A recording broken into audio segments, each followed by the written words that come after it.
आज मैं ना आपको एक ऐसे लड़के की कहानी सुनाने वाला हूं जो इतना पावरफुल है कि उसकी सिर्फ 1% ताकत ही पूरी दुनिया को फाड़ सकती है। लेकिन जनाब अपनी पावर्स छुपा के रखते हैं, बस इसलिए ताकि वो एक नॉर्मल लाइफ जी सकें, स्कूल जाएं, नूडल्स खाएं और शांति से जी सकें। कहानी शुरू होती है साल 4386 में। एक ऐसा टाइम जो शांत और खुशहाल था, जब तक कि एक दिन एक लेवल 6 की जायंट फ्रॉग एक हेवीली पॉपुलेटेड शहर पर अटैक नहीं कर देती। एक मैजिक स्क्वाड आता है और ग्रुप अटैक करके क्रीचर पर एक तगड़ा वार करता है। देख रहे लोग कॉन्फिडेंट होते हैं कि डीमन किंग भी ऐसे अटैक से नहीं बच सकता, लेकिन सब चौंक जाते हैं जब देखते हैं कि वो फ्रॉग तो अब भी जिंदा है और उल्टा काउंटर अटैक कर देता है। एक लड़का जो बाहर से नॉर्मल लगता है, उसको एरिया खाली करने को कहा जाता है, लेकिन वो अपने स्नैक्स में बिजी है, सो उसे कोई फर्क नहीं पड़ता। वो बच्चा किसी तरह बचा लिया जाता है और हमें बताया जाता है कि उस बंदे का नाम यी है, जिसने अकेले ही उस फ्रॉग को एलिमिनेट करके सिटी को बचा लिया। उसके नाम पर कई स्टैचूज बनाए गए और बताया गया कि आजकल के स्टूडेंट्स उतने इंप्रेसिव नहीं हैं। ये है न्यू स्कूल ईयर का पहला दिन और हमें मिलवाया जाता है एक फ्रेशमैन से, जो है हमारा मेन कैरेक्टर वैंग। वो स्कूल का सबसे कमजोर स्टूडेंट है और कुछ सीनियर्स उसके पास आते हैं ये कहने कि वो उसकी प्रोटेक्शन करेंगे, लेकिन बदले में पैसे मांगते हैं। असल में वो लोग उसे बुली करना चाहते हैं, लेकिन तभी एक मैजिक अटैक इस कॉन्फ्रंटेशन को तोड़ देता है। ये अटैक आया होता है एक पॉपुलर लड़की सनरो से, और सब हैरान रह जाते हैं कि एक फ्रेशमैन ने इतनी पावरफुल गोल्डन बीम लॉन्च की है। वो सीनियर बुलीज गुस्से में आ जाते हैं और सुनरो रूफटॉप से नीचे आकर उनको कन्फ्रंट करती है। डर के मारे वो बुलीज भाग जाते हैं और सुनरो वादा करती है कि वो हमेशा वैंग को प्रोटेक्ट करेगी। लेकिन सब शॉक्ड हो जाते हैं जब वैंग उसे थोड़े पैसे देता है और उसका ऑफर ठुकरा देता है। इसके बाद बताया जाता है कि स्टूडेंट्स एक मिस्टीरियस स्पिरिचुअल फोर्स टेस्ट देंगे, जिससे डिसाइड होगा कि वो किस क्लास में जाएंगे। सब अमेज्ड रह जाते हैं जब पता चलता है कि लेजेंडरी यी ही ये एक्सप्लेनेशन दे रहे हैं। वो कहते हैं कि जो सबसे बेस्ट स्टूडेंट्स होंगे वो जाएंगे एलीट क्लास में और सबको गुड लक विश करते हैं। पहला स्टूडेंट टेस्ट देने जाता है और सब स्टन्ड रह जाते हैं जब देखते हैं कि एग्जाम में 10 साल पहले वाला डीमन किंग है। लेकिन स्टूडेंट्स को बताया जाता है कि असली फ्रॉग तो स्कूल के नीचे सील है और ये बस उसकी स्पिरिचुअल फोर्स का एक रूप है। टेस्ट काफी सिंपल होता है। स्टूडेंट्स को अपनी पूरी फोर्स के साथ फ्रॉग के सिर पर वार करना होता है, क्योंकि हाई लेवल डीमन किंग्स आसानी से अटैकर की ताकत को फील कर सकते हैं। स्टूडेंट पूरी ताकत लगाकर फ्रॉग को मारता है, लेकिन वो वायलेंटली पीछे फेंक दिया जाता है और बाहर जा गिरता है। उसको स्पिरिचुअल फोर्स मिलती है सिर्फ 404 की और उसे ऑर्डिनरी लेबल किया जाता है। सनरो ध्यान से देखती है और समझती है कि डीमन किंग का स्पिरिचुअल फोर्स आज भी 5 अंकों से ऊपर है, चाहे वो सील्ड ही क्यों ना हो। स्टूडेंट्स और डीमन किंग के बीच का फोर्स गैप इतना बड़ा होता है कि स्टूडेंट्स आसानी से रिपेल हो जाते हैं। बहुत सारे स्टूडेंट्स को ऑर्डिनरी क्लास में भेज दिया जाता है और इंस्ट्रक्टर एक्सप्लेन करता है कि इस साल के स्टूडेंट्स पिछले सालों के मुकाबले बहुत वीक हैं, क्योंकि पहले स्टूडेंट्स की फोर्स 700 से 800 तक होती थी। आखिरकार एक स्टूडेंट चैन आता है जो इतना पीछे नहीं फेंका जाता और उसकी स्पिरिचुअल फोर्स निकलती है 938, जिससे वो चला जाता है एलीट क्लास में। कुछ और स्टूडेंट्स आते हैं, लेकिन कोई भी चैन से ऊपर नहीं जाता। फिर हमें फ्रॉग की सोच सुनाई जाती है। वो कहता है कि हर साल स्टूडेंट्स के लिए पंचिंग बैग बनते बनते थक गया है। पिछले 10 सालों में उसने स्टूडेंट्स के अटैक्स से थोड़ी एनर्जी अब्सॉर्ब कर ली है और अब वो सील तोड़ने की सोच रहा है। सनरो की बारी आती है टेस्ट देने की और उसके क्लासमेट्स को फुल कॉन्फिडेंस होता है कि उसका स्कोर शानदार होगा। वो फ्रॉग से माफी मांगती है कि उसे इतनी छोटी सी पंच मारनी पड़ रही है, लेकिन सब शॉक्ड हो जाते हैं जब वो पहली स्टूडेंट बनती है जिसने डेमन किंग को पीछे धकेल दिया। उसकी स्पिरिचुअल फोर्स मापी जाती है 2019।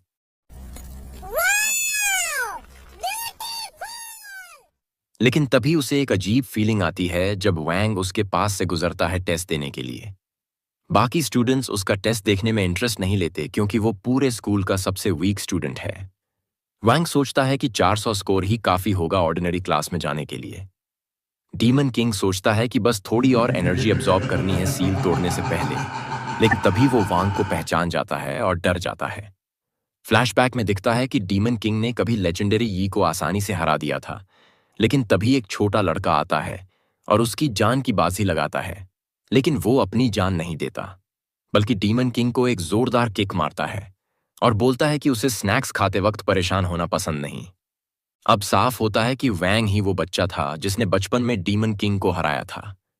अब वो अपनी ताकत को बिल्कुल मिनिमम तक लिमिट करता है और शो करने की कोशिश करता है कि वो सच में पूरी कोशिश कर रहा है।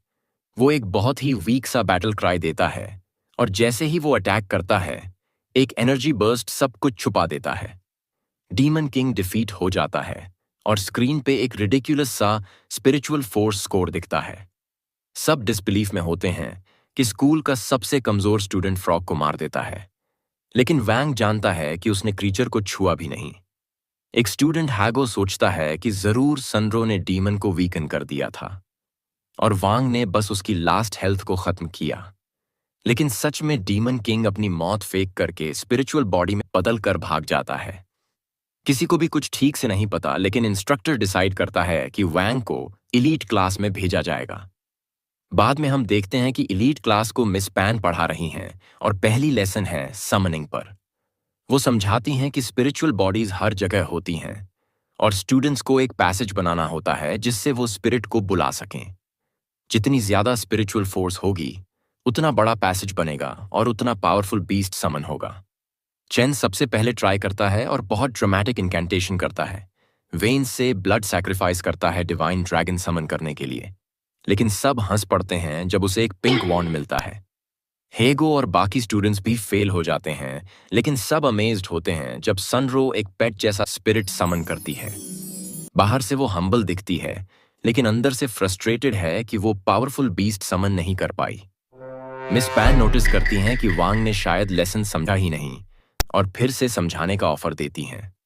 लेकिन वैंग डिसाइड करता है कि अब टाइम आ गया है उन्हें दिखाने का। लेकिन उसे डर है कि वो क्लियरली सारे स्पिरिट्स को देख सकता है और उसे नहीं पता कि पैसेज से कौन बाहर आएगा। वो अपनी पावर का एक छोटा सा हिस्सा यूज करता है और एक धमाका हो जाता है। धूल छोड़ती है और सनरो एक मोमेंट के लिए देख पाती है कि वो डीमन किंग है। मिस पैन तुरंत रिएक्ट करती हैं और सनरो का पेट स्पिरिट भेजती हैं, जो वैंग के समन के साथ मिलकर एक नया बीस्ट बना देते हैं। स्टूडेंट्स उसे पेट बना लेते हैं और नाम देते हैं फ्रॉगी प्याओ। मिस पैन को अब वांग की असली ताकत में इंटरेस्ट आ जाता है। एक फ्लैशबैक में दिखता है जिस दिन वांग पैदा हुआ था, उसके पैदा होते ही ऑपरेशन रूम में एक्सप्लोजन हो गया और उसके पापा डर जाते हैं। एक नर्स स्ट्रगल करके बताती है कि बच्चा खुद अपनी माँ से बाहर क्रॉल करके आ गया। कुछ टाइम बाद वांग के पेरेंट्स एक बड़ी सोड खरीदते हैं जो उसके फ्यूचर के लिए इन्वेस्टमेंट है, क्योंकि उन्हें लगता है कि वांग चुना गया बच्चा है। वांग को बचपन से बहुत नॉनसेंस झेलनी पड़ी क्योंकि वो लोगों के थॉट्स पढ़ सकता है। उसके पापा के मन में चलता है कि वो सोड खुद के लिए खरीदना चाहते थे और माँ ने नकली सोड खरीदी थी। वांग जानता है कि ये फाइट तलाक तक जा सकती है, इसलिए वो एक सॉल्यूशन निकालता है। वो खुद पर पेशाब कर देता है ताकि अटेंशन चेंज हो जाए।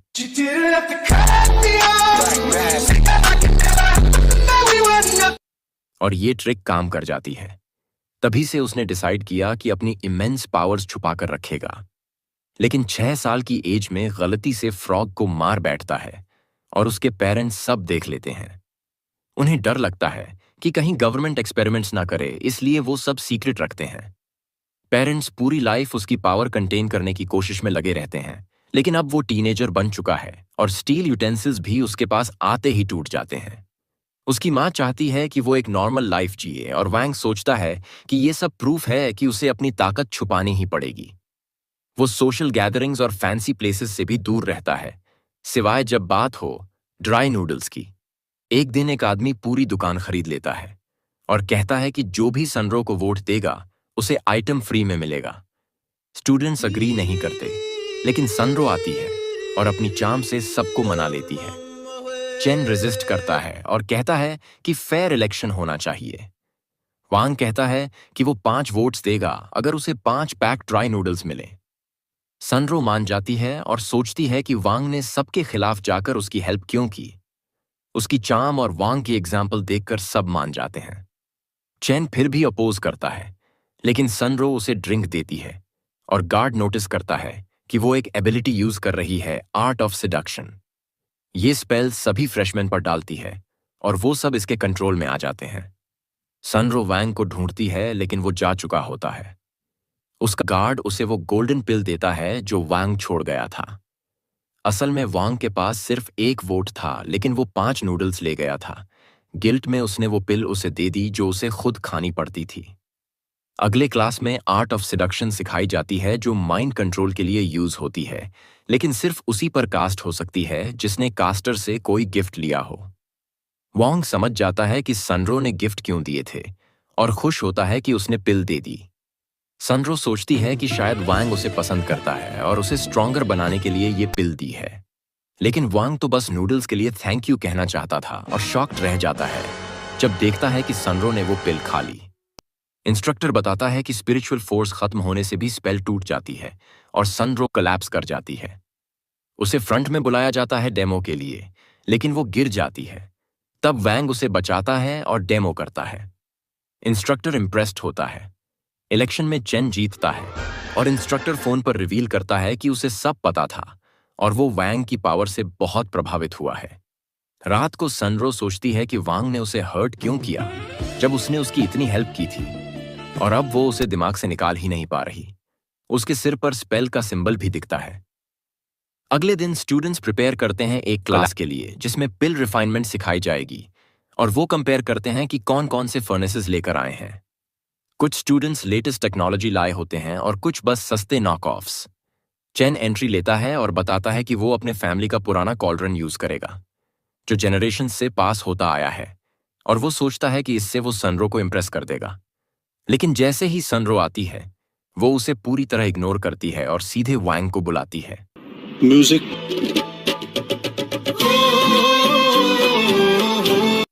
तभी वांग रियलाइज करता है कि उससे गलती से सनरो पर सिडक्शन स्पेल कास्ट हो गया है। अब उसके पास सबसे रिच और पॉपुलर लड़की सनरो पूरी तरह कंट्रोल में होती है, लेकिन वांग सिंपली स्पेल तोड़ देता है और वहां से चला जाता है। मिस पैन बताती हैं कि पिल्स बनाना इजी लगता है, बट एक्चुअली बहुत मुश्किल होता है। क्लास शुरू होते ही स्टूडेंट्स हर इंस्ट्रक्शंस फॉलो करने में स्ट्रगल करते हैं, लेकिन हागो कॉन्फिडेंट होता है क्योंकि ये उसकी स्पेशलिटी है। वो सनरो को नो इट ऑल मानता है, लेकिन चौंक जाता है जब देखता है कि उसने अपने घर का इंडस्ट्रियल रिफाइनिंग मशीन क्लास में ले आई है। और भी ज्यादा शॉकिंग तब होता है जब वैंग अपने हीटिंग सोर्स के तौर पर एक माइक्रोवेव यूज करता है। हेगो प्राउडली दिखाता है अपना एंटीक फर्नेस, और फ्रॉगी बताता है कि ये एक्चुअली एक स्पिरिट क्रीचर है, लेकिन वैंग उसे चुप करवा देता है। एक एक्सप्लोजन होता है और रिवील होता है कि चेन में पेशेंस नहीं था और उसका अटेम्प्ट फेल हो गया। वो डिसअपॉइंटमेंट में भाग जाता है। अब प्रोजेक्ट्स को 7 घंटे के लिए सेट होने दिया जाता है, और इस बीच डीमन किंग भूखा महसूस करता है क्योंकि उसने बहुत टाइम से कोई स्पिरिचुअल पेट नहीं खाया। वो स्ट्रेंथ गैदर करना चाहता है अपने पुराने रूप में लौटने के लिए, लेकिन वैंग पहले से एंटिसिपेट करता है कि फ्रॉगी कुछ करने वाला है। फ्रॉगी सोचता है कि उसने वैंग को धोखा दे दिया है, लेकिन प्राइस चुकानी पड़ती है। जब उसे पता चलता है कि वो गलत था, उसी सुबह दिखाया जाता है कि चेन अपने पापा से कॉल्ड्रन मांगता है, और वो बताते हैं कि ये उनकी जनरेशंस पुरानी फैमिली ट्रेजर है, और वार्निंग देते हैं कि शेम मत लाना। चेन अपनी हार से भागने की कोशिश करता है, लेकिन एग्जॉस्शन हेलुसिनेट करने लगता है। जब सनरो उसे इग्नोर करती है और उसे रिजेक्ट कर देती है, तो उसका दिमाग डार्क हो जाता है और एक माइंड डेविल उसे पोजेस कर लेता है। उधर वांग वॉशरूम से बाहर आता है और उसके पास होता है हागो का फर्नेस। वो एक्सप्लेन करता है कि फ्रॉगी ने उसे निगल लिया था और वो बस उसे साफ कर रहा था, लेकिन हागो को उसकी बात पर भरोसा नहीं होता और वो उसे अटैक करता है, लेकिन वांग आसानी से बच जाता है और अटैक गलती से पोजेस्ड चेन को लग जाता है। वांग उसे वीक पोजेशन से क्लेंस करने की कोशिश करता है, लेकिन तभी हैगो कहता है कि किसी को पता नहीं चलना चाहिए कि उन्होंने क्या किया। हैगो बताता है कि जो लिक्विड उसने बनाया था वो सिर्फ बाहरी यूज के लिए था और बस हल्का रैश देता, लेकिन चेन ने उसे पी लिया है और अब उसकी जान को खतरा है। वैंग जानता है कि ये इतना सीरियस नहीं है, लेकिन कैजुअली हेगो का ऑफर एक्सेप्ट कर लेता है कि वो कॉल्ड्रन भूल जाएगा अगर वो उसे एंटीडोट बनाने दे। कुछ एफर्ट के बाद सब तैयार हो जाता है, बस 4 घंटे इंतजार करना होता है। लेकिन तभी हेगो रियलाइज करता है कि सब लोग वापस आने वाले हैं। फ्रॉगी चुपके से कॉल्ड्रन को खाने की कोशिश करता है, लेकिन रोक दिया जाता है। हेगो देखता है कि प्रोसेस अनयूजुअली फास्ट हो गया है और फ्रॉगी से दोबारा अपनी एबिलिटी यूज करवाता है। फ्रॉगी एक्सप्लेन करता है कि उसकी स्पिरिचुअल फोर्स टाइमलाइंस को स्पीड अप या रिवर्स कर सकती है। फ्रॉगी सोचता है कि अब सब उसकी रिस्पेक्ट करेंगे, लेकिन सरप्राइज होता है जब सब लोग उसे यूज करने का प्लान बनाते हैं। फिर हेगो उसे एंटीडोट के टेस्ट सब्जेक्ट की तरह यूज करता है और ये सक्सेसफुल होता है। चेन को एंटीडोट दिया जाता है, लेकिन ये काम करेगा दिन के एंड तक और सब लोग क्लास में वापस आ चुके हैं। हागो घबरा जाता है, लेकिन वैंग सब संभाल लेता है। हैगो सबको डिस्ट्रैक्ट करने की कोशिश करता है, लेकिन उसकी एक्टिंग बहुत पुअर होती है। तभी पता चलता है कि वैंग ने चेन की बॉडी हटा दी थी। मिस पैन स्टूडेंट्स के प्रोजेक्ट्स चेक करना शुरू करती हैं और हागो प्रिपेयर करता है वर्स्ट के लिए, क्योंकि उसका कॉल्ड्रन खाली होता है। लेकिन वो शॉक्ड रह जाता है जब मिस पैन उसमें से एक परफेक्ट गोल्ड पिल निकालती हैं और हागो रियलाइज करता है कि उसका सच्चा दोस्त वैंग ने शायद अपनी बनाई पिल उसमें रख दी होगी। लेकिन तभी उसे चिंता होती है कि अब वांग का माइक्रोवेव खाली होगा। फिर मिस पैन वांग का प्रोजेक्ट चेक करती हैं और सरप्राइज होती हैं जब उसमें से भी कुछ निकलता है। हैगो गेस करता है कि वांग ने चेन की बर्न्ट पिल अपने माइक्रोवेव से निकालकर उसकी जगह अपनी पिल रख दी होगी। वो इमोशनल हो जाता है जब उसे लगता है कि वांग ने उसके लिए इतनी मेहनत की। लेकिन रिवील होता है कि उसकी सारी असम्पशंस गलत थीं। असल में हैगो के कॉल्ड्रन से पिल कभी निकाली ही नहीं गई थी। वो दिन भर में वैसे ही रेडी हो गई थी और वांग का माइक्रोवेव प्रोजेक्ट तो पूरी तरह फेल हो गया था। बाद में चेन उठता है और हैगो बताता है कि उन्होंने उसका कॉल्ड्रन रिपेयर कर दिया है। चेन बहुत थैंकफुल होता है और यहीं ये वीडियो खत्म होती है। याद रहे, लाइक और सब्सक्राइब जरूर करें और अगली बार फिर मिलते हैं। क्लासेस जस्ट एंड हुई हैं। सनरो अपने शिकार के पास जाती है और उसका टारगेट बिल्कुल अनअवेयर है, लेकिन बाहर कुछ मास्क्ड लोग उसे क्लोजली ऑब्जर्व कर रहे हैं। सनरो इतनी डायरेक्टली वैंग को डेट के लिए पूछती है कि वो चौंक जाता है और हम देखते हैं कि मास्क्ड मैन ने कंफर्म कर दिया है कि उनका टारगेट सनरो है। एक को उसे शूट करने के लिए कहा जाता है, लेकिन उसे एक अजीब फोर्स रोक देती है।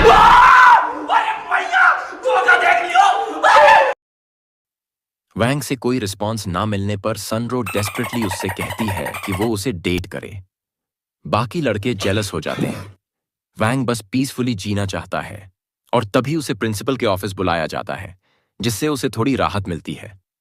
क्रिमिनल्स को यह साफ हो जाता है कि कैंपस में कोई बहुत स्ट्रांग इंसान है और उन्हें पीछे हटने को कहा जाता है। वैंग एक दूसरे स्टूडेंट को जवाब देता है, लेकिन सनरो उसे सुन लेती है और मिस्टेकनली ये समझ लेती है कि वैंग ने उसकी डेट वाली रिक्वेस्ट एक्सेप्ट कर ली है। उनकी डेट की खबर सोशल मीडिया पर तेजी से फैलती है और स्टूडेंट्स विश्वास नहीं कर पा रहे कि स्कूल की सबसे रिच और पॉपुलर लड़की स्कूल के सबसे वीक लड़के को डेट कर रही है।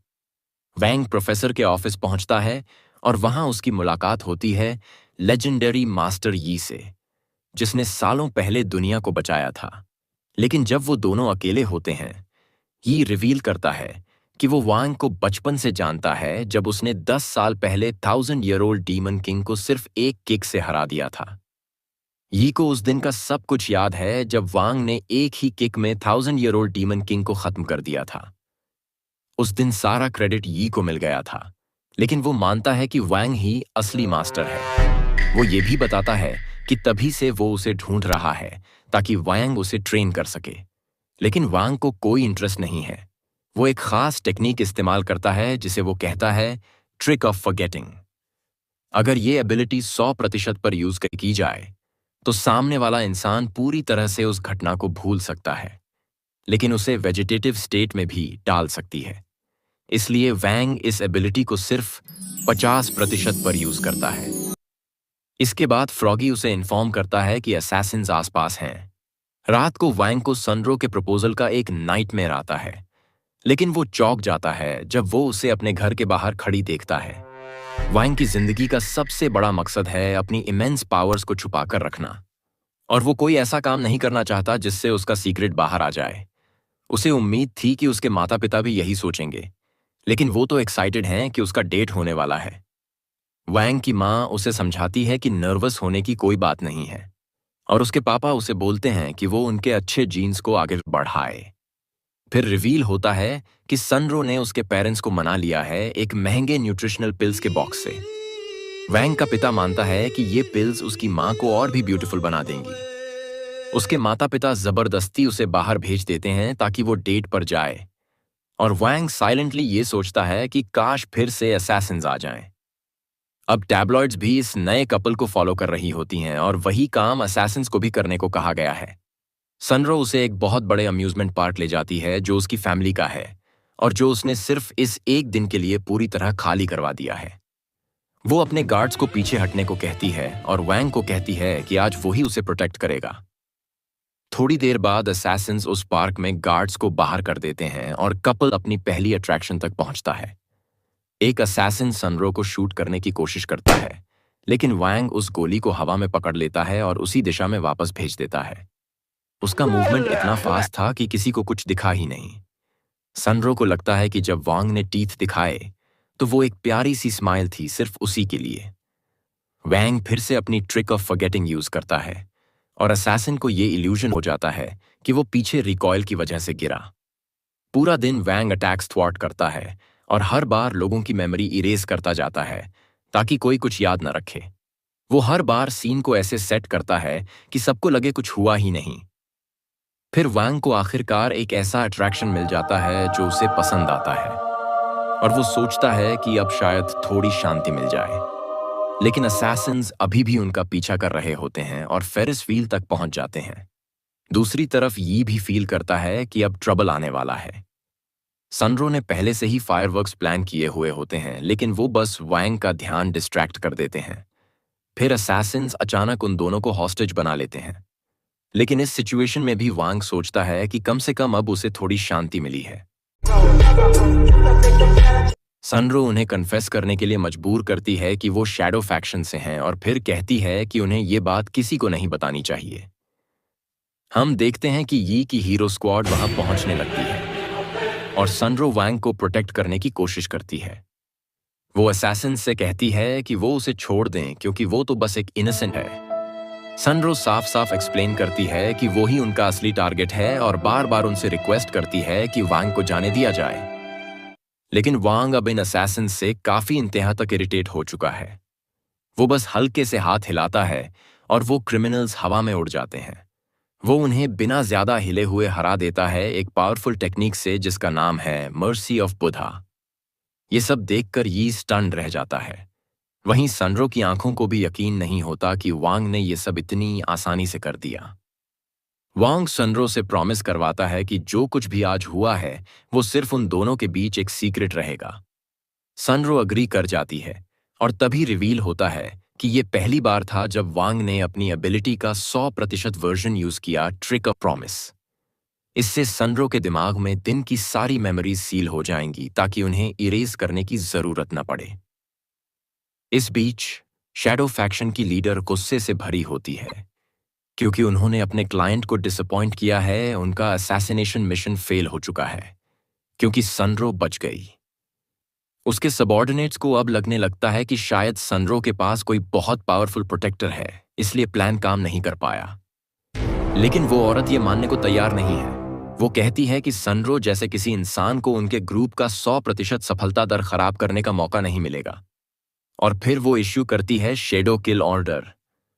अब स्कूल में एक छोटा सा रोबोटिक बग सनरो का पीछा कर रहा होता है। ये डिवाइस लोगों की फोर्स वैल्यू मेजर कर सकता है, लेकिन वैंग की पावर सप्रेसिंग पिल्स और एम्यूलेट के कारण उस बग को वांग में कोई थ्रेट नजर नहीं आता।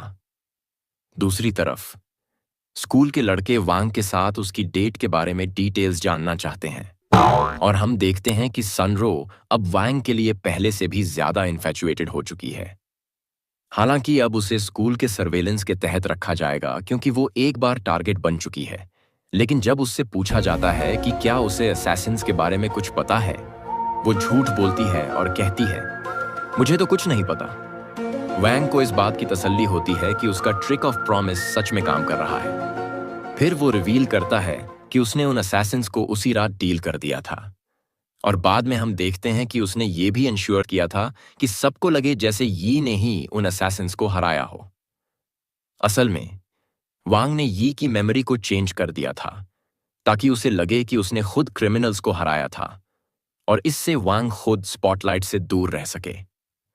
शैडो फैक्शन उनकी कॉन्वर्सेशन सुन लेती है और अब उन्हें लगता है कि वैंग ही उनका असैसिनेशन प्लान स्पॉइल कर रहा है। फिर वांग रिवील करता है कि शैडो फैक्शन ने सनरो पर शैडो किल ऑर्डर इश्यू किया है, लेकिन उसके पास पहले से ही एक प्लान तैयार है जिससे वो उसे प्रोटेक्ट कर सके। सनरो के पिता की मदद से वैंग ने स्कूल के अंदर और बाहर कई सारे गार्ड्स तैनात कर दिए हैं। इसके अलावा उसने सनरो को प्रोफेसर के ऑफिस में रखा है, जहां उसने एक पावरफुल प्रोटेक्टिव फोर्स फील्ड लगाया है। उस रूम के चारों तरफ जो सिक्योरिटी है, उसकी ताकत एक मक्खी पर टेस्ट की जाती है, जो जैसे ही अंदर घुसने की कोशिश करती है झुलस जाती है। लेकिन शैडो फैक्शन इतनी आसानी से हार मानने को तैयार नहीं है। उनका एक मास्टर असैसिन जिसका नाम है जू फैंग, वो अंडरग्राउंड टनल से अंदर घुस आता है। वो स्कूल के बाहर लगे हुए सुपर टफ गार्ड्स को बहुत ही आसानी से हरा देता है। जूफंग रीइंफोर्समेंट को बुलाता है और देखता है कि उसे डिटेक्ट कर लिया गया है। अंदर प्रोफेसर जुकोंग स्टूडेंट्स को बचाने की कसम खाता है। वो कहता है कि अगर जरूरत पड़ी तो वो अपनी जान देकर भी उन्हें प्रोटेक्ट करेगा। लेकिन स्टूडेंट्स सोशल मीडिया में इतने बिजी हैं कि किसी को कोई फर्क नहीं पड़ता। सब लोग अब भी गॉसिप कर रहे हैं सनरो और वैंग के डेट के बारे में।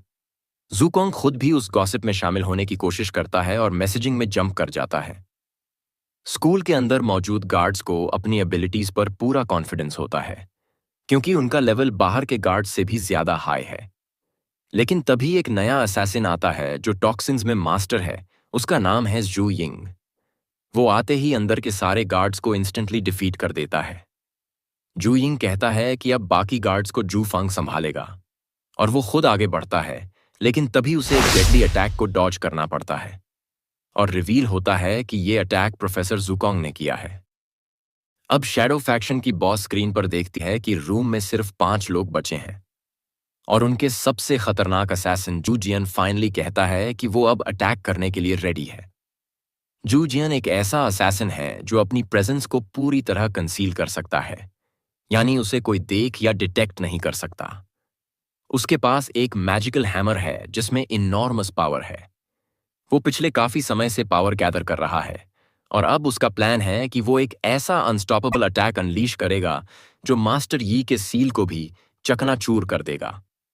ठीक उसी समय वांग को पता चलता है कि उसने काफी सारे ड्राई नूडल्स कलेक्ट कर लिए हैं, और अब उसे एक प्राइज मिलने वाला है जो एक ड्रोन के जरिए डिलीवर किया जाएगा। सभी लोग प्रोफेसर जुकोंग की फाइट देखने के लिए इकट्ठा हो जाते हैं और देखते हैं कि वो एक्चुअली में काफी ज्यादा पावरफुल है। जू यिंग अपने वेपन की ट्रेमेंडस कंट्रोल दिखाता है, लेकिन जुकोंग बिल्कुल भी डरे बिना कहता है कि शैडो फैक्शन सिर्फ ऑनलाइन मिले हुए टॉयज जैसे वेपन्स यूज कर रही है। इस बीच वैंग को मैसेज आता है कि उसका पैकेज पास ही में है, और जैसे ही जू यिंग भागने की कोशिश करता है, ख्वान, वांग का साथी, उसे रोक लेता है ताकि वांग अपना पैकेज ले सके। ख्वान उसे जाने देता है क्योंकि जू यिंग वांग का टारगेट नहीं था। जू यिंग को फिर कैप्चर कर लिया जाता है, लेकिन जू फांग बाहर के सारे गार्ड्स को ऑलरेडी डिफीट कर चुका होता है। अब जू फांग फ्रॉगी से दोस्ती करने की कोशिश करता है, लेकिन जल्दी ही उसे रियलाइज होता है कि फ्रॉगी एक्चुअली में उसकी स्पिरिचुअल फोर्स ड्रेन कर रहा है। फ्रॉगी फिर से बड़े रूप में ट्रांसफॉर्म हो जाता है और अब एल्डरली और कमजोर हो चुके जू फांग को एक ही झटके में हरा देता है। अब शैडो फैक्शन का अंतिम और सबसे खतरनाक असैसिन उनका लीडर बचा है, लेकिन उसने खुद को पूरी तरह से कंसील कर लिया है ताकि उसका कोई ट्रेस न मिले। वो अब भी फोर्स गैदर कर रहा है ताकि मिशन पूरा किया जा सके। लेकिन तभी वांग वहां प्रकट होता है और कुछ ऐसा कहता है जिससे जू जियन को लगता है कि वो पकड़ा गया है। जू जियन को याद आता है कि उसकी कंसीलमेंट एबिलिटी इतनी एडवांस्ड है कि कभी कोई उसे नहीं ढूंढ पाया, इसलिए उसे ये लगना अजीब लगता है कि वैंग उसे देख सका। लेकिन वांग कामली रिवील करता है कि हाँ, उसने जू जियन को ढूंढ निकाला है और उसके साथ साथ उसके पूरे असैसिनेशन प्लान को भी पहचान लिया है। इसका मतलब यह है कि उनका पूरा शैडो किल मिशन अब फेल हो गया है। जू जियन इस बात से फ्यूरियस हो जाता है क्योंकि आज तक कोई भी उसकी एबिलिटी को नहीं पहचान पाया था। अपने इंटेंस रेज में वो पूरा मिशन छोड़ देता है और अपने अंदर जमा की हुई इमेंस पावर को वैंग पर अनलीश कर देता है। एक ऐसा डेविस्टेटिंग स्पिरिचुअल अटैक जो शायद किसी को भी मिटा सकता है। लेकिन वो अटैक वैंग पर कोई असर नहीं डालता। जू जियन हैरान रह जाता है कि एक ऐसा लड़का जिसकी स्पिरिचुअल फोर्स दिखती ही नहीं है, वो उसके इतने भयानक अटैक को कैसे झेल गया। वांग की तरफ से कोई डर नहीं दिखता और जू जियन धीरे धीरे पैनिक करने लगता है। जू जियन वांग के पास आता है और अपनी अमेजमेंट जाहिर करता है। वो समझ ही नहीं पाता कि एक ऐसा इंसान जिसकी स्पिरिचुअल फोर्स इतनी लो दिखती है, वो कैसे उसके अनस्टॉपेबल अटैक को एब्जॉर्ब कर गया। लेकिन तभी वांग फिर से अपनी technique trick of forgetting use करता है और जू जियन की मेमोरी को बदल देता है ताकि उसे लगे कि उसने खुद वांग को हरा दिया। इस तरह वांग फिर से स्पॉटलाइट से बच जाता है। फिर हम देखते हैं कि स्टूडेंट्स वहां पहुंचते हैं और यी की जीत का जश्न मनाने लगते हैं। लेकिन यी बस अफसोस करता है कि वो देर से पहुंचा और वांग को बचा नहीं पाया। बाद में रिवील होता है कि वांग अब स्कूल से सिक लीव पर है। हीरो होने का मतलब है कि उसे लो प्रोफाइल में रहना होगा, इसलिए उसे प्रिटेंड करना पड़ रहा है कि वो स्कूल अटैक में घायल हो गया था। दूसरी तरफ सनरो बहुत परेशान है और अपने परिवार की रिसोर्सेज यूज करके दुनिया के सबसे बेहतरीन मेडिकल एक्सपर्ट्स को बुलवाती है। वो लोग मिलकर वांग के लिए एक state of the art healing pod बनाते हैं जो हर घंटे हाई वैल्यू मेडिसिन ऑटोमेटिकली उसे देती है। वांग की मां आती है और उसे देखकर डिसअपॉइंटेड होती है कि वो अब भी इंजरी का नाटक कर रहा है। उसे 10 दिन हो चुके हैं और उसकी मां उसे इंस्ट्रक्शंस देती है कि वो अब 2 दिन में वापस स्कूल लौटे। इसी बीच उसके क्लासमेट्स विजिट करते हैं। वो लोग उसे गिफ्ट्स लाते हैं और साथ में लाते हैं एक बेहद अनोइंग पैरट। सब लोग उस पैरट की शक्ल और चाल को देखकर वांग का मजाक उड़ाते हैं, जैसे कि वो उसका कार्टून वर्जन हो। लेकिन वांग को बिल्कुल भी मजा नहीं आता। सनरो इस मौके का फायदा उठाकर वांग की मां से रिलेशनशिप बिल्ड करना चाहती है। वो उन्हें और भी गिफ्ट्स देती है जिनमें ऐसे दवाइयां भी शामिल हैं जो वांग की रिकवरी में हेल्प करेंगी। वांग की मां उससे कहती है कि वो अपने दोस्तों को अच्छी तरह एंटरटेन करे और सनरो को खास इंपॉर्टेंस दे। सनरो वांग के लिए अपनी गहरी चिंता जाहिर करती रहती है और वांग उसे विश्वास दिलाता है कि अब वो बहुत बेहतर महसूस कर रहा है। वांग अब थोड़ा सा सनरो के लिए सॉफ्ट हो जाता है क्योंकि उसने देखा कि वो सच में उसकी हालत को लेकर परेशान थी। लेकिन जैसे ही सनरो उसे एक चिकन ब्लड टॉनिक का इंजेक्शन देने की तैयारी करती है, वांग फिर से नर्वस हो जाता है। इसी बीच चेन एक्सप्लेन करता है कि उनके प्रोफेसर की रिक्वायरमेंट है कि वांग भी स्पिरिचुअल फोर्स टेस्ट दे, जैसे सबने दिया था। चेन समझाता है कि उनके प्रोफेसर चाहते हैं कि वांग भी स्पिरिचुअल फोर्स टेस्ट दे जैसे सभी ने दिया है। लेकिन सुनरो पहले उसे इंजेक्शन देना चाहती है। उसका प्लान है कि वो वांग को एक स्पिरिचुअल फोर्स इन्फ्यूजन भी दे ताकि उसकी ताकत और रिकवर हो सके। लेकिन इससे पहले कि वो इंजेक्शन दे, वांग डिसाइड करता है कि अब उसे रिवील कर देना चाहिए कि वो पूरी तरह से रिकवर हो चुका है। वांग के क्लासमेट्स टेस्ट को साथ में देना चाहते थे, इसलिए वो वेट कर रहे थे। अब फाइनली सब रेडी हैं। चेन सबसे पहले जाता है और डेमोन्स्ट्रेट करता है कि टेस्ट कैसे काम करता है। स्टूडेंट्स को एक स्पिरिचुअल स्फीयर बनानी होती है और उसकी डायमीटर के आधार पर उनका फोर्स वैल्यू मापा जाता है। चेन की टर्न पर उसकी स्फीयर का साइज मेजर किया जाता है और उसकी वैल्यू करीब 600 आती है। वो एक्सप्लेन करता है कि ये टेस्ट एंट्रेंस एग्जाम से अलग है क्योंकि ये मेजर करता है कि कोई इंसान अपने शरीर के बाहर कितनी स्पिरिचुअल फोर्स प्रोड्यूस कर सकता है। और ऐसा करना आसान नहीं होता, इसके लिए एक्चुअल ट्रेनिंग की जरूरत होती है। कई स्टूडेंट्स को इस स्किल को डेवलप करने में समय लगता है। फिर हम देखते हैं कि देश भर में कई और स्टूडेंट्स भी यही टेस्ट दे रहे हैं। कुछ स्टूडेंट्स बहुत ही हाई स्कोर्स अचीव कर रहे हैं। पहला स्टूडेंट जिसकी स्फीयर मेजर की जाती है वो लगभग 2000 तक पहुंचता है, जो कि बहुत अच्छा स्कोर है। लेकिन इसके बाद जो अगला लड़का आता है उसका स्कोर सबको हैरान कर देता है, 4379। उसका नाम है टैंग और उसके टेस्ट रिजल्ट्स उसे लीडर बोर्ड में पहले नंबर पर पहुंचा देते हैं। उसकी टीम सेलिब्रेट करती है और सबको लगता है कि टैंग ने शायद लेजेंडरी मास्टर यी का रिकॉर्ड भी तोड़ दिया है। वो इतने कॉन्फिडेंट हैं कि उनका स्कूल फैक्शन 59 अब कंट्री में सबसे टॉप पर रहेगा। दूसरी तरफ एक लड़का हाओ या होगो टेस्ट में फेल हो जाता है, उसका स्कोर बहुत ही लो आता है। वो इतना शेम्ड फील करता है कि वो अपने आप को खत्म करने की बात करने लगता है। उसे उसके दोस्त पकड़ते हैं और उसे समझाते हैं। अब सनरो की बारी आती है। वो टेस्ट देने से हिचकिचा रही होती है क्योंकि उसे डर है कि कहीं उसकी फोर्स ज्यादा ना हो जाए और डैमेज ना हो। लेकिन बाकी लड़के उसे एनकरेज करते हैं और बताते हैं कि उसकी एंट्रेंस एग्जाम स्कोर के हिसाब से उसकी स्फीयर ज्यादा बड़ी नहीं होनी चाहिए। लेकिन जैसे ही सनरो अपने स्पिरिचुअल फोर्स को अनलीश करती है, पूरी बिल्डिंग हिल जाती है। उसकी पावर इतनी ज्यादा होती है कि हर कोई शॉक हो जाता है। अंत में उसकी स्पिरिचुअल फोर्स वैल्यू रिवील होती है 4015। ये स्कोर उसे लीडर बोर्ड में दूसरे स्थान पर पहुंचा देता है और अब सारे स्टूडेंट्स हैरान रह जाते हैं। अब बारी आती है वैंग की हेल्थ की बहुत फिक्र हो रही थी क्योंकि वो थोड़ा परेशान लग रहा था। लेकिन असल में वोंग बस ये सोच रहा था कि अपनी स्ट्रेंथ को कितना कम किया जाए। वो अपनी स्पिरिचुअल फोर्स को जितना हो सके कम करने की कोशिश करता है, लेकिन देखता है कि फिर भी बहुत ज्यादा हो रही है। उस ताकत की वजह से रिस्ट बैंड खराब हो जाता है और उसे चिंता होती है कि जो स्फीयर वो बनाएगा वो उसकी ताकत का सच सबके सामने ला देगा। लीडर बोर्ड पर दिखाया जाता है कि वोंग का रिजल्ट नल है, और जब उसके क्लासमेट्स उसका स्फीयर ढूंढते हैं तो पता चलता है कि वोंग ने उसे आउटर स्पेस में छुपा दिया है। सब लोग मान लेते हैं कि नल का मतलब है उसकी फोर्स बहुत कम है, लेकिन फिर भी किसी तरह वो लीडर बोर्ड में सबसे ऊपर आ जाता है।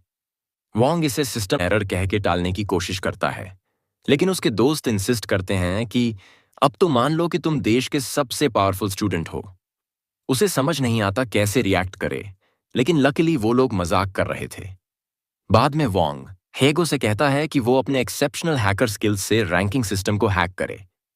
प्रोसेस थोड़ा अजीब होता है और हेगो कंफर्म करता है कि वोंग असल में चाहता है कि उसका स्कोर 175 सेट कर दिया जाए। फैक्शन 59 के स्टूडेंट्स वोंग के स्कोर की इन्वेस्टिगेशन कर रहे होते हैं, लेकिन उन्हें कोई वैल्यू नहीं मिलती और वो हैरान हो जाते हैं कि इसका मतलब है कि उसकी पावर स्पिल हो गई है। हेगो हैक करने में फेल हो जाता है, लेकिन वोंग बस 8 स्टार्स टाइप करता है और अंदर पहुंच जाता है। फैक्शन 59 की एक लड़की देखती है कि एक और हैकर सिस्टम में है। वो रियलाइज करती है कि दूसरा हैकर क्लमजी है और वो अलार्म ट्रिगर करने वाला है। हेगो को टैंग का नाम स्कोरबोर्ड पर सेकंड प्लेस में दिखता है और वो उसे सबक सिखाने की प्लानिंग करता है, लेकिन वो अलार्म ट्रिप कर देता है और दोनों हैकर्स जल्दी जल्दी बाहर निकलने की कोशिश करते हैं। वोंग का स्कोर तो चेंज नहीं कर पाया, लेकिन उसने टैंग का नाम बदलकर अपने पैरट का नाम बर्डी रख दिया है। फैक्शन 59 के बाकी स्टूडेंट्स आते हैं और अस्यूम करते हैं कि टैंग ने खुद ही अपना नाम एम्बैरेसमेंट की वजह से चेंज कर दिया क्योंकि उसे एक अननोन बंदे ने हरा दिया। लड़की बताती है कि अगले महीने एक कंपटीशन होगा और उम्मीद करती है कि उन्हें फर्स्ट प्लेस वाले स्टूडेंट से मिलने का मौका मिलेगा। टैंग गारंटी देता है कि वो उसे ढूंढ निकालेगा और उसे मजबूर करेगा ये साबित करने के लिए कि वो फर्स्ट प्लेस डिजर्व करता है। और यहीं ये वीडियो खत्म होती है। याद रहे लाइक और सब्सक्राइब जरूर करें और अगली बार फिर मिलते हैं। पहुंच गया। स्टोरी वहीं से कंटिन्यू होती है जब national senior phase cultivation school power show test के फाइनल रिजल्ट्स आते हैं। मिस पैन सरप्राइज्ड होती है वांग को लिस्ट के टॉप में देखकर, क्योंकि वो दिखने में तो एकदम अनअस्यूमिंग और बिलो एवरेज स्टूडेंट है। वांग की पावर प्रॉपर्ली मेजर नहीं हो पाई और रिजल्ट नल आया, लेकिन इसका मतलब यह भी है कि अब उनके स्कूल के पास टॉप 10 में 2 स्टूडेंट्स हैं। इतनी हाई रैंकिंग का मतलब है कि उनका ओपोनेंट होगा पावरफुल डिस्ट्रिक्ट 59, जिससे वो हर कंपटीशन में हारते आए हैं। सिर्फ एक बार हार नहीं मिली थी जब जीनियस यी ने मैच ड्रॉ करवा दिया था।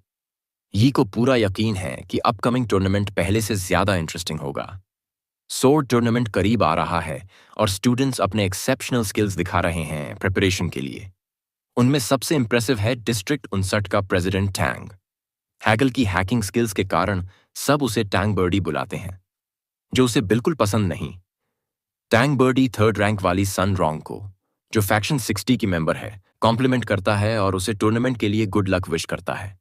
लेकिन जब बात होती है फर्स्ट रैंक वाले वांग की, तो टैंग अपना कंपोजर खो बैठता है और वहां से चला जाता है।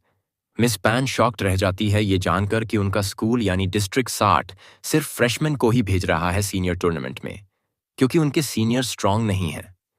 सन रॉन्ग ही एक एक्सेप्शनल स्टूडेंट है। यी को मिस पैन की टीचिंग पे ट्रस्ट है, लेकिन जब वो अपनी रीसेंट टीचिंग्स बताती हैं तो वो थोड़ा डाउट करता है। फिर मिस पैन शॉक्ड हो जाती है जब यी रिवील करता है कि स्कूल का 5वां मेंबर एक्चुअली फ्रॉगी है, जिसे उसने एक ट्रांसफॉर्मेशन स्पेल से ह्यूमन बनाया है। रिजल्टिंग ह्यूमन बहुत हिडियस दिखता है, लेकिन ये एक्सप्लेन करता है कि स्पिरिचुअल बीस्ट्स रखना रूल्स के खिलाफ नहीं है। फ्रॉगी को स्पिरिचुअल फोर्स टेस्ट देने को कहा जाता है और वो सीक्रेटली प्रॉमिस करता है कि अगर उसका वैल्यू 5000 हुआ तो वो डीमन किंग की सील हटा देगा। टेस्ट में वो ऐसा कर लेता है और एम्बैरसिंग तरीके से टैंग बर्डी की रैंक और नीचे गिरा देता है।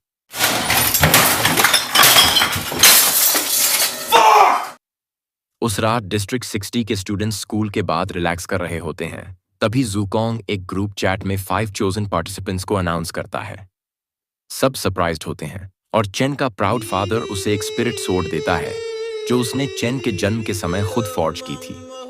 सब एक्साइटमेंट शो करते हैं ग्रुप चैट में, लेकिन वांग एकदम साइलेंट रहता है। हैगल अपनी स्पिरिट सोर्ड दिखाता है जो उसने 8 साल पहले डेविल टाइगर के दांतों से बनाई थी। ज़ुकोंग अमेज्ड हो जाता है कि फ्रेशमैन के पास ऑलरेडी स्पिरिचुअल सोर्ड्स हैं। फिर सन रॉन्ग आती है अपनी सोर्ड दिखाने के लिए, जिसका नाम है ओशन। ये एक एक्सेप्शनल वेपन है और वो बताती है कि उसके फैमिली ने 12 और सोर्ड्स बनाई हैं इन केस उसकी सोर्ड डैमेज हो जाए। फ्रॉगी के बारे में जोक किया जाता है कि वो डॉग है और शायद उसकी कोई सोर्ड नहीं होगी, लेकिन वो गलत होते हैं। ज़ुकोंग एक्सप्लेन करता है कि स्पिरिट सोर्ड से स्पिरिट निकालना बहुत पेशेंस मांगता है। केओटिक स्पिरिट से सॉलिड स्पिरिट बनाना डिफिकल्ट है और ये शुरू में एक छोटा सा बीस्ट होता है जो धीरे धीरे इवॉल्व करता है। कुछ पावरफुल स्पिरिचुअल यूजर्स के पास ऐसी सोर्ड स्पिरिट्स होती हैं जो सोच भी सकती हैं। स्टूडेंट्स और जानना चाहते हैं इवॉल्विंग स्पिरिट्स के बारे में, लेकिन ज़ुकोंग बताता है कि ये एडवांस्ड लेसन्स में पढ़ाया जाता है और अभी उन्हें स्पिरिट प्रोड्यूस करने पर फोकस करना चाहिए। वांग अकेला है जिसने अब तक अपनी सोर्ड नहीं दिखाई, और जब उससे पूछा जाता है कि क्या उसके पास सोर्ड है तो वो बस यस बोलता है। कहीं और टैंग अपने इंस्ट्रक्टर को बताता है कि उन्हें अपनी स्कूल की सबसे डेंजरस वेपन यूज करनी पड़ेगी। टैंग को कोई फर्क नहीं पड़ता कॉन्सिक्वेंसेस से, और वो कहता है कि फैक्शन 60 से हार अफोर्ड नहीं कर सकते। इंस्ट्रक्टर उसे अलाउ करती है और कहती है कि उस आदमी की पावर से फैक्शन 60 जीत ही नहीं सकता। वो आदमी, जिसका नाम है ब्यू फैंग, अपनी सारी फ्रस्ट्रेशन कुछ स्टूडेंट्स पर निकाल रहा होता है। उसे ये अजीब लगता है कि उसे टूर्नामेंट के लिए बुलाया गया है, लेकिन वो इंट्रीग्ड भी है और एक्साइटेड भी कि उसे वो व्यक्ति मिलेगा जिसने सेक्शन 59 को उसे बुलाने पर मजबूर कर दिया। ग्रुप चैट में सब इतने एक्साइटेड होते हैं कि उन्हें ये दिखता ही नहीं कि वांग एक्चुअली टूर्नामेंट में पार्ट लेना ही नहीं चाहता। उसे पूरा यकीन है कि अगर वो अपनी ट्रू पावर दिखाएगा तो लोगों में पैनिक फैल जाएगा, लेकिन उसके फ्रेंड्स इतने एक्साइटेड हैं कि वो सोचता है शायद उन्हें सिर्फ अपनी सोर्ड दिखा देना ठीक रहेगा। वो नीचे पेरेंट्स से मिलने जाता है जो स्किन केयर प्रोडक्ट्स में ऑब्सेस्ड हैं। न्यूज़ में शैडो फैक्शन का हेडक्वार्टर्स मिल गया है और रेड किया गया है। डिस्ट्रिक्ट लीडर धमकी देती है कि वो ऑर्गेनाइजेशन को बचाएगी, लेकिन उसे आसानी से पकड़ लिया जाता है। यी की स्क्वाड क्लीन अप करने पहुंचती है और वो खुद भी एक इंटरव्यू देने आता है। वो बताता है कि ये उसका तीसरा विक्ट्री है शैडो फैक्शन के खिलाफ, लेकिन फैक्शन लीडर को उसका मजाक पसंद नहीं आता। वांग अपने पेरेंट्स से पूछता है कि उसकी सोर्ड कहाँ रखी है और फिर एटिक की तरफ जाता है। उसे ज़ुकोंग का मैसेज आता है कि वो अपनी सोर्ड नेक्स्ट डे लाए, लेकिन वांग उसे इग्नोर करता है। हम देखते हैं कि वांग ऑलरेडी स्पिरिट प्रोड्यूस कर चुका है और उसका स्पिरिट सोर्ड एक फुली ग्रोन बॉय है। वांग उसे वापस बॉक्स में डाल देता है और फिर उसका पावर सप्रेसिंग एम्यूलेट दिखाया जाता है। अगले दिन वांग सबको अपनी स्पिरिट सोर्ड दिखाता है, जो देखने में एक वुडन टॉय जैसी लगती है। फ्रॉगी ही एकमात्र होता है जो उसकी रियल पावर को सेंस कर पाता है, और चेन जेलस हो जाता है क्योंकि सन रॉन्ग को वो सोर्ड क्यूट लगती है। ग्रुप को फैक्शन 59 में 5 दिन रहना पड़ेगा और ज़ुकोंग सरप्राइज्ड होता है ये देखकर कि वांग ने कोई लगेज नहीं लाया। वांग दरअसल जाने का प्लान ही नहीं कर रहा होता। वो सबको बताता है कि वो बीमार है और सीक्रेटली प्लान करता है कि वहां जाकर बहुत ज्यादा बीमार पड़ जाएगा। फैक्शन 59 पहुंचने से पहले एक अर्जेंट मैटर के कारण यी साथ नहीं जा पाता और वो अपने मास्टर को बाय कहता है। लेकिन जैसे ही वो जाता है, उसे पता चलता है कि अर्जेंट मैटर दरअसल शैडो फैक्शन लीडर की कैप्चर है। वो औरत जोर जोर से हंसती है और फिर सेल्फ डिस्ट्रक्ट कर लेती है, लेकिन असली लीडर पास ही से सब देख रही होती है। वो बताती है कि बॉम्ब स्पेशली यी के लिए था और उसमें हर सेल को मेल्ट करने की ताकत है। उसे लगता है कि यी ही उसकी सारी प्लान्स बिगाड़ रहा है और अब वो सन रॉन्ग को एलिमिनेट कर पाएगी क्योंकि बाकी स्टूडेंट्स बहुत वीक हैं। बस में हम देखते हैं कि वांग स्ट्रगल कर रहा है ताकि उसका सोर्ड स्पिरिट बाहर ना आए। पिछली रात वांग ने अपने स्पिरिट को कन्विंस किया था कि अगर वो हमेशा के लिए छुपा रहेगा तो उसे क्रिस्पी नूडल्स मिलेंगे, लेकिन सब प्लान के अनुसार नहीं चल रहा है। फैक्शन 60 को फैक्शन 59 के मेंबर्स वेलकम करते हैं और पता चलता है कि दोनों साइड्स के टीचर्स पहले क्लोज फ्रेंड्स और रूममेट्स थे। अब वो फियर्स राइवल्स हैं और मिजी फैक्शन 60 की पॉवर्टी का मजाक उड़ाती है, सिवाय सन रॉन्ग की फैमिली को छोड़कर।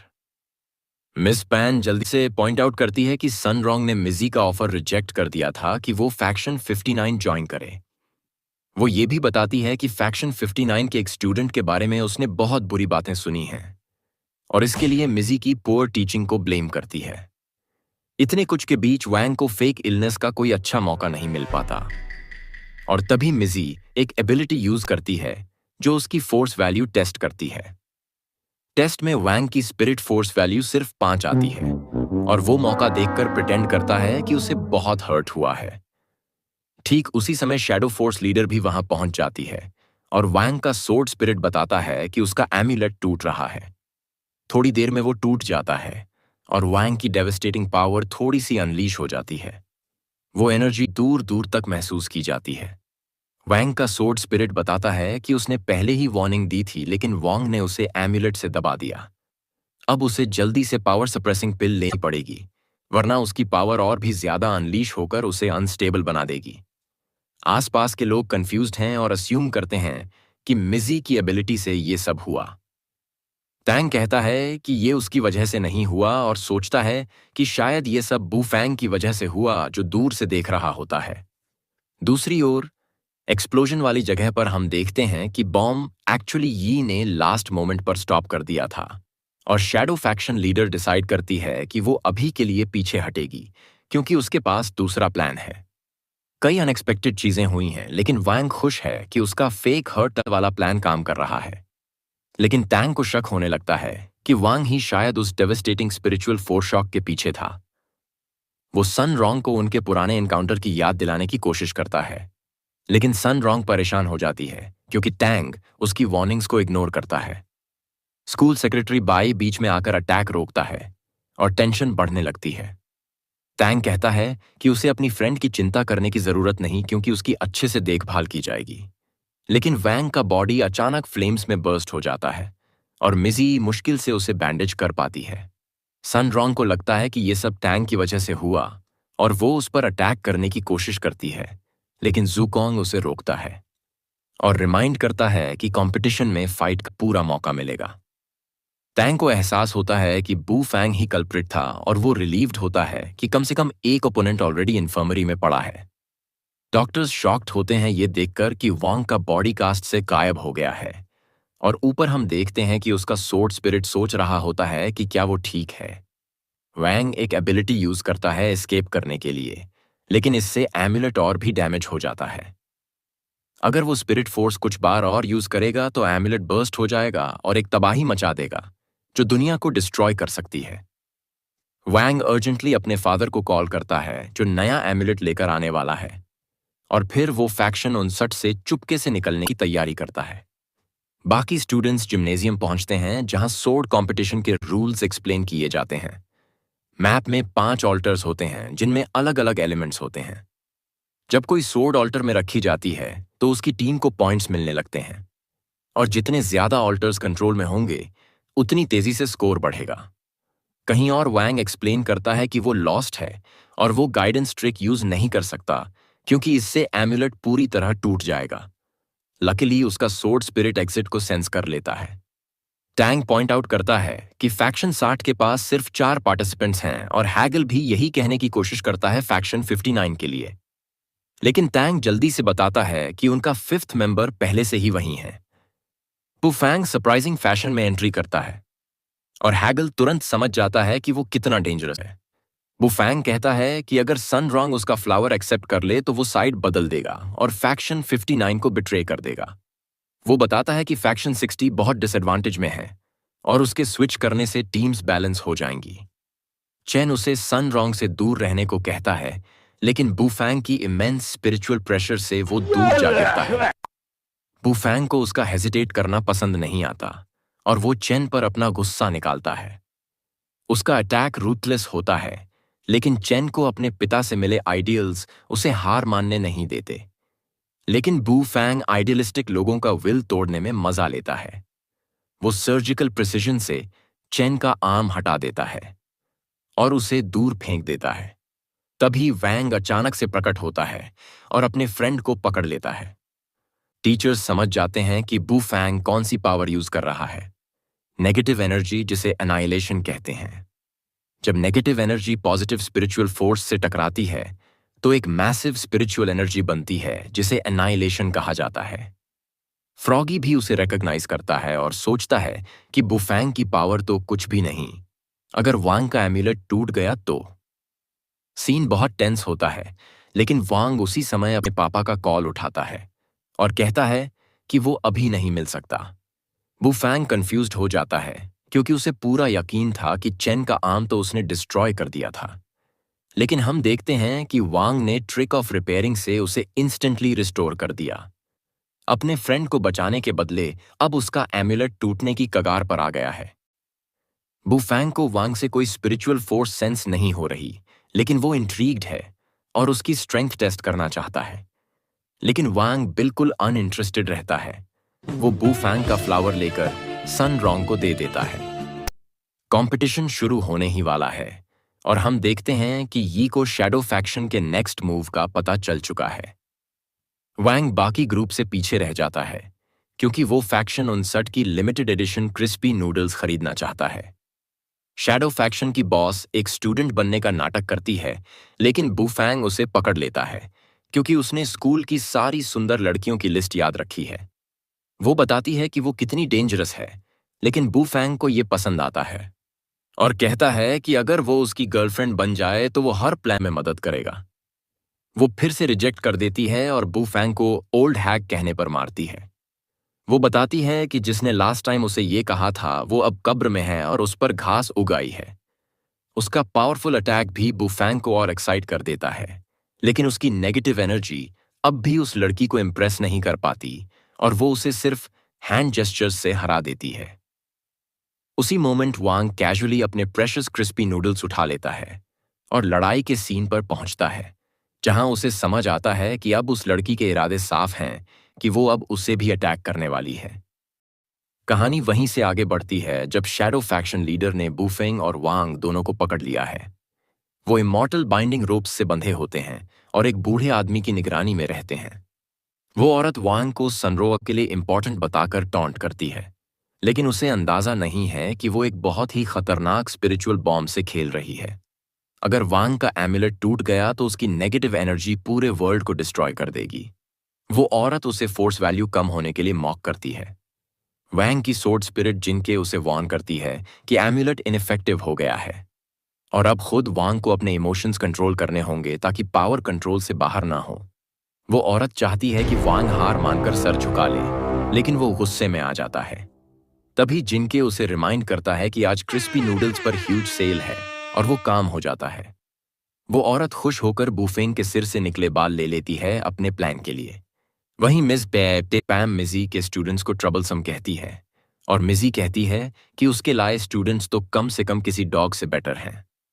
शैडो लीडर अब बुफेंग के भेस में आती है और बताती है कि वैंग को कैप्चर कर लिया गया है। बूढ़ा आदमी बुफेंग को सिडेट करता है और कहता है कि सनरो के मरने के बाद उन्हें छोड़ दिया जाएगा। बुफेंग उसे समझाने की कोशिश करता है, लेकिन बूढ़ा आदमी कहता है कि सिर्फ उसकी लीडर पर इमॉर्टल रोप को कंट्रोल कर सकती है। बुफेंग गुस्से में आकर पूछता है कि क्या शैडो फैक्शन मेंबर्स को नंबर्स से रैंक किया जाता है, और मॉक करता है कि शायद बूढ़े आदमी का नंबर बहुत हाई होगा। लेकिन बूढ़ा आदमी बताता है कि वो तो बस लीडर ड्राइवर है और उसका कोई नंबर नहीं है। बुफेंग मॉक करता रहता है, लेकिन तब बूढ़ा आदमी अपनी स्ट्रेंथ का थोड़ा डेमो देता है, जो क्लियरली दिखाता है कि वो भी अपनी स्ट्रेंथ छुपा रहा है। फेक बुफेंग वॉन्ग की कैप्चर की फेक स्टोरी सुनाता है और खुद को अच्छा फील करता है जब वो लीडर की अट्रैक्टिवनेस का यूज करता है डिस्क्रिप्शन में। ये सुनकर ये को पक्का यकीन हो जाता है कि शैडो फैक्शन की लीडर ही जिम्मेदार है, और हमें उसका नाम पता चलता है, लुयिन। बाई अपनी एबिलिटी यूज करके वॉन्ग की लोकेशन डिटेक्ट करने की कोशिश करती है, और सुनरो के गार्ड्स उसे घर ले जाने का डिसाइड करते हैं क्योंकि शैडो फैक्शन उसे टारगेट कर रहा है। लेकिन सनरो मना कर देती है और कहती है कि उनके फैमिली में कोई भी कावर्ड नहीं रहा है। उसे स्कूल की इज्जत या कंपटीशन की कोई परवाह नहीं, उसे बस अपने दोस्त को बचाना है। लीड गार्ड समझ जाता है कि सनरो अब बड़ी हो चुकी है और उसके ऑर्डर्स फॉलो करता है।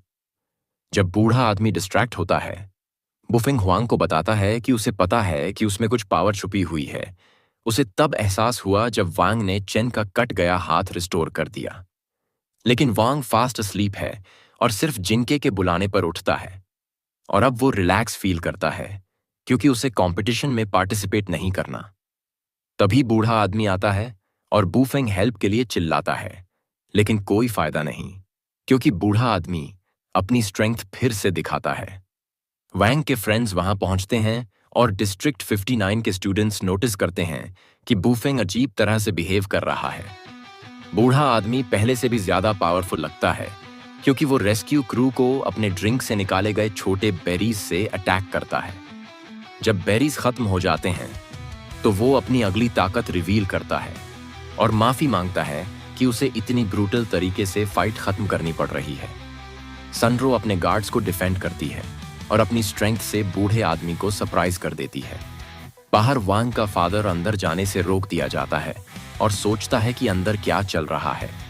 बूढ़ा आदमी सनरो की तुलना शैडो फैक्शन की लीडर से करता है जब वे दोनों सेम एज की थीं, लेकिन बताता है कि लू यिन तब भी स्ट्रॉन्गर थी। सनरो पूरा दम लगाकर उसकी अटैक रोकने की कोशिश करती है, लेकिन वो बैरली हवा में उड़ पाने लायक रह जाती है और उसकी स्ट्रेंथ के सामने हार मान जाती है। लेकिन फिर हम देखते हैं कि ये सब वैंग ने अलाउ ही नहीं किया था। हम पीछे फ्लैशबैक में जाते हैं जब उसके दोस्त पहुंचे भी नहीं थे। अब जब सनरो पहुंचती है तो वो देखती है कि बूढ़ा आदमी क्रॉस पर बंधा हुआ है, यानी वैंग ने उसे हराया था। लेकिन फिर से उसने ये के माइंड में मेमोरी इम्प्लांट कर दी जिससे उसे लगे कि ये सब उसने किया है। डिस्गाइज्ड लू यिन फिर से गुस्से में आ जाती है जब उसका प्लान फेल हो जाता है और टैंग उसे सस्पिशियसली रिएक्ट करते हुए देख लेता है। ऊपर वैंग प्रिटेंड करता है कि उसे नियर बाय होल के बारे में कुछ पता नहीं और जिंके से कहता है कि बूफेंग को उस रूम से बाहर मत जाने देना। जिंके उसकी सोर्ड स्पिरिट है और बताता है कि उसके बिना वांग सोर्ड कंपटीशन में भाग नहीं ले पाएगा।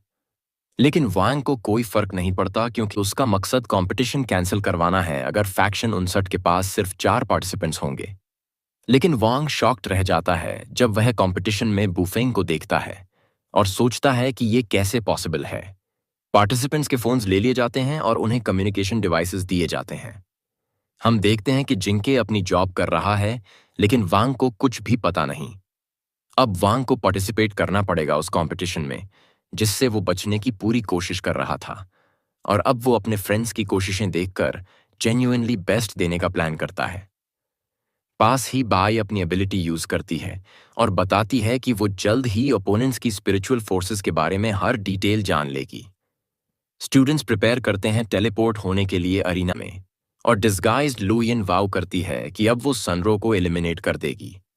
जैसे ही स्टार्ट अनाउंस होता है, वो सब टेलीपोर्ट करना शुरू करते हैं और हम देखते हैं कि वैंग का पिता डेस्परेट होकर अपने बेटे की तरफ दौड़ता है।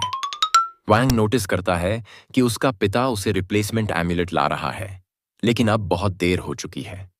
वांग का पिता ये से बात करता है, जो थोड़ी बहुत वांग की पावर्स के बारे में जानता है, और बताता है कि एम्यूलेट जो स्पिरिचुअल फोर्स सप्रेस कर रहा था वो अब टूट रहा है।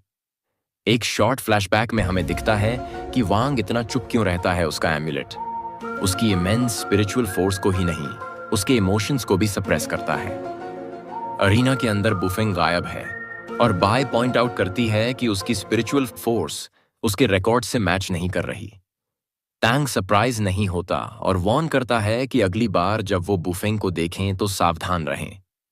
फैक्शन 60 के स्टूडेंट्स की फोर्स को ट्रेस करते हुए बाय डिस्कवर करती है कि बुफेंग उस डॉग के पास है, लेकिन वो वांग को लोकेट नहीं कर पा रही क्योंकि उसका फोर्स वैल्यू ऑलमोस्ट 0 है।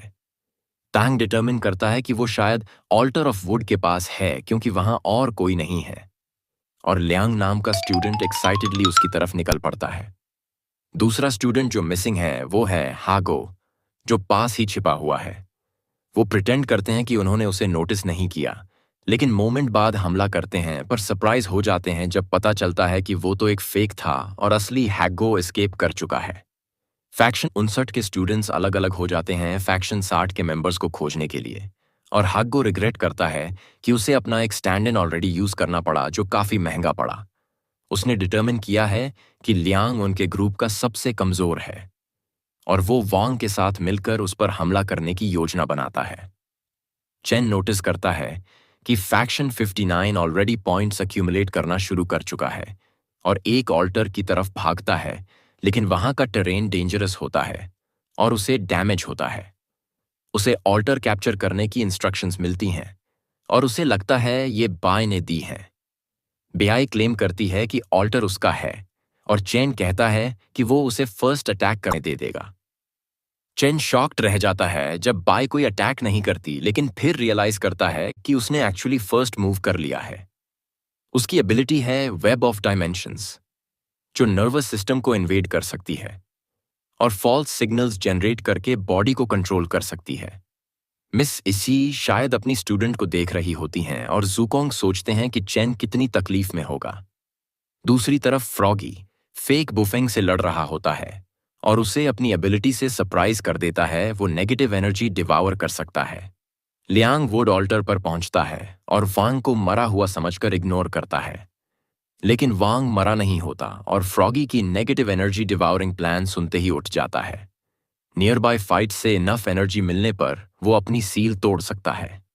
लियांग वांग को देखकर अटैक करने लगता है, लेकिन हग्गो टाइम पर आकर उसे रोक लेता है और लियांग से फाइट शुरू करता है। सनरो को सब पता है जो हो रहा है, लेकिन उसका फोकस है वाटर ऑल्टर पर कंट्रोल लेना। टैंग स्नीक अटैक करता है, जिससे सनरो को अपनी सोर्ड स्पिरिट बाहर लानी पड़ती है। वो क्लेम करता है कि वो तो बस पुराना दोस्त बनकर ग्रीट कर रहा था, लेकिन सनरो उसे रिमाइंड करती है कि वो कभी फ्रेंड्स थे ही नहीं। टैंग कहता है कि उनके फैमिलीज की लंबी हिस्ट्री रही है, लेकिन सनरो उसे अपने परिवार के बारे में कुछ भी कहने से रोक देती है। दोनों का मुकाबला बराबरी का होता है और सनरो नोटिस करती है कि फैक्शन 59 ने 3 ऑल्टर्स पर कंट्रोल ले लिया है। बुफेंग इन्फॉर्म करता है कि डॉग हैंडल हो चुका है और टैंग उसे वाटर ऑल्टर पर बुलाता है। चेन भी डिफीट हो जाता है और फैक्शन 59 चौथे ऑल्टर पर भी कंट्रोल ले लेता है। बिना टाइम वेस्ट किए सनरो पावरफुल वाटर अटैक प्रिपेयर करती है, लेकिन टैंग उसे पहले से जानता है और काउंटर प्लान रेडी रखता है। फैक्शन 59 के स्टूडेंट्स भी टैंग की पावर से वाकिफ हैं और देखते हैं कि वो अपनी ब्लोइंग स्नो एबिलिटी एक्टिवेट कर रहा है। सनरो हेजिटेशन के बिना अटैक करती है ताकि फाइट खत्म हो जाए, इससे पहले कि बुफेंग पहुंचे, लेकिन उसे बहुत मुश्किल होती है। वो टैंग पर ट्रस्ट नहीं करती जब वो कहता है कि बुफेंग आ चुका है, लेकिन रिग्रेट करती है जब बुफेंग उसे एक जबरदस्त ब्लो मारता है। सनरो रियलाइज करती है कि सिचुएशन कितनी ज्यादा खराब हो चुकी है। टैंग ने पानी फ्रीज कर दिया है, जिससे सनरो एस्केप नहीं कर सकती और फेक बुफेंग फाइनल अटैक के लिए मूव करता है। तभी फैक्शन 59 का एक स्टूडेंट हवा में उड़ता है और एक इमेंस फोर्स से जमीन हिलने लगती है। ये डेविस्टेटिंग प्रेशर किसी की नेगेटिव एनर्जी से आता है और सनरो एस्केप कर पाती है। टैंग रिवील करता है कि उसे पता है कि ये असली बुफेंग नहीं है, लेकिन उसे कोई फर्क नहीं पड़ता। वो कहता है कि उसका एक ही गोल है, जीतना, और वो इम्पोस्टर की बाद में मदद करेगा अगर वो अभी उसकी मदद करे। फैक्शन 59 ने अब 5 ऑल्टर्स कैप्चर कर लिए हैं और उन्हें बोनस मिलता है, जिससे वो तेजी से पॉइंट्स कमा सकते हैं। लेकिन वो बोनस ज्यादा देर तक नहीं टिकता क्योंकि अनाउंसमेंट आता है कि फैक्शन 60 ने वुड ऑल्टर को कैप्चर कर लिया है। बाई फील करती है कि लियांग को किसी अजीब चीज ने हराया है और सनरो सुनती है कि हागो कहता है वैंग और डॉग ने कंबाइन कर लिया है। अपने दोस्त के लिए कंसर्न होती हुई सनरो जल्दी से वुड ऑल्टर की तरफ जाती है और ऑब्जर्वर्स एक स्ट्रेंज क्रीचर को देखते हैं। फिर हमें दिखाया जाता है कि कुछ पल पहले क्या हुआ था। लियांग धीरे धीरे समझने लगता है कि हागो का माउथ कैनन कितना पावरफुल है, लेकिन हागो सोचता है कि वो शब्द दोहरा नहीं सकता और उसे हर बार नए वर्ड सोचने पड़ते हैं। पास में ही फ्रॉगी देख रहा होता है और एक्सप्लेन करता है कि जितना ज्यादा वो लड़ेंगे उतनी ज्यादा स्पिरिचुअल फोर्स लीक होगी और वो उतनी ही नेगेटिव एनर्जी डिवावर कर पाएगा। वैंग को बुलीड होते देखकर हागो को नए इंसल्ट सूझते हैं और वो उन्हें यूज करता है वांग को डिफेंड करने के लिए। सारे वर्ड्स उसे cold hearted, loner, coward, cold blooded, jerk तक कहते हैं। वांग अच्छी तरह से जानता है कि उसका एम्यूलेट ज्यादा देर नहीं टिकेगा और उसे अपनी स्पिरिचुअल फोर्स तो छोड़ो, कोई भी इमोशन शो नहीं करना चाहिए। जितना ज्यादा वांग खुद को रोकेगा उतना ही ज्यादा लोग उसे गलत समझेंगे।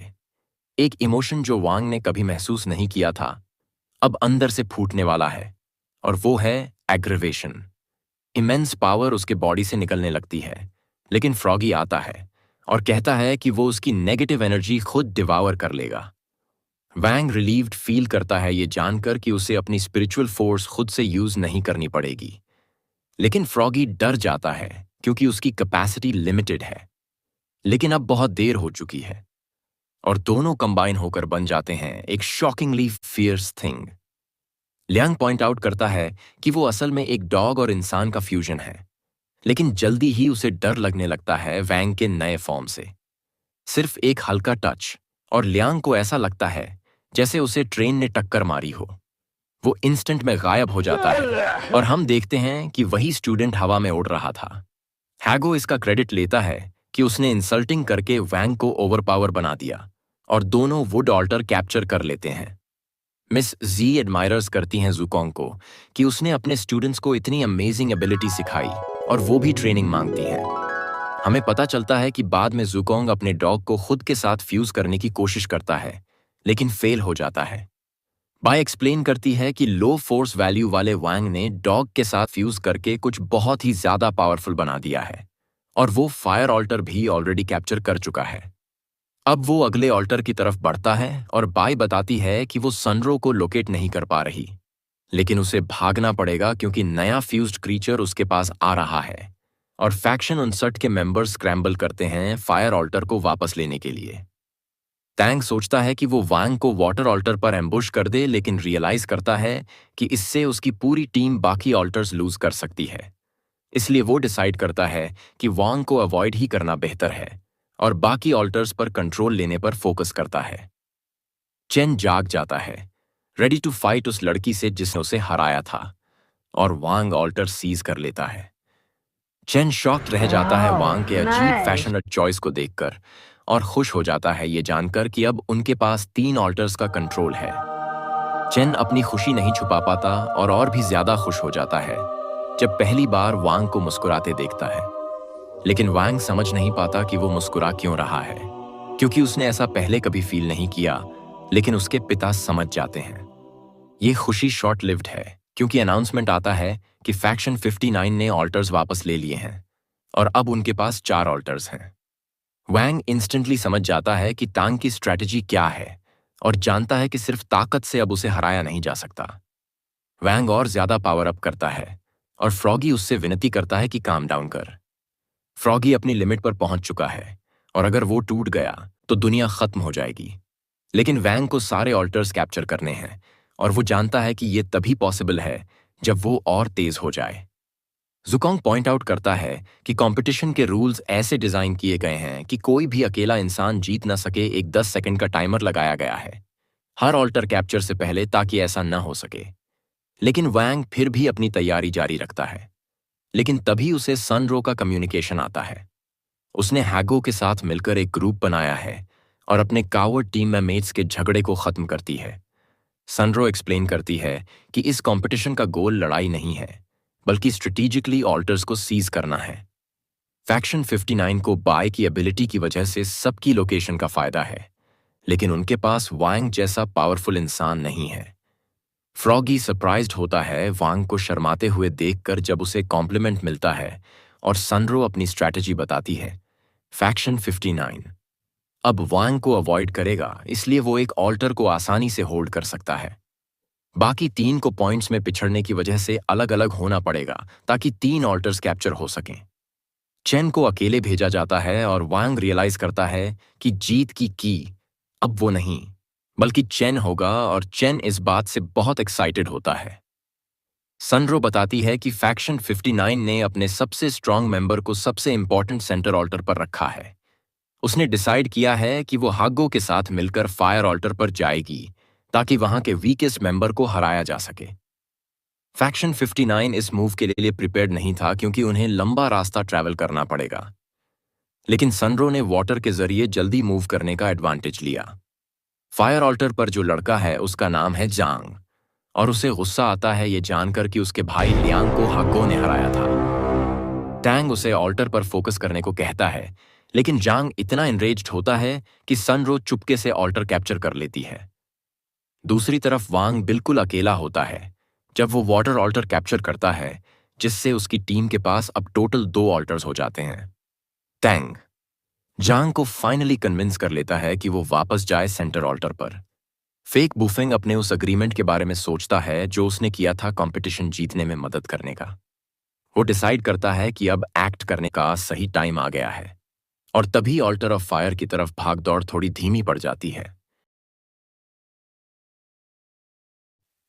और यहीं ये वीडियो खत्म होती है।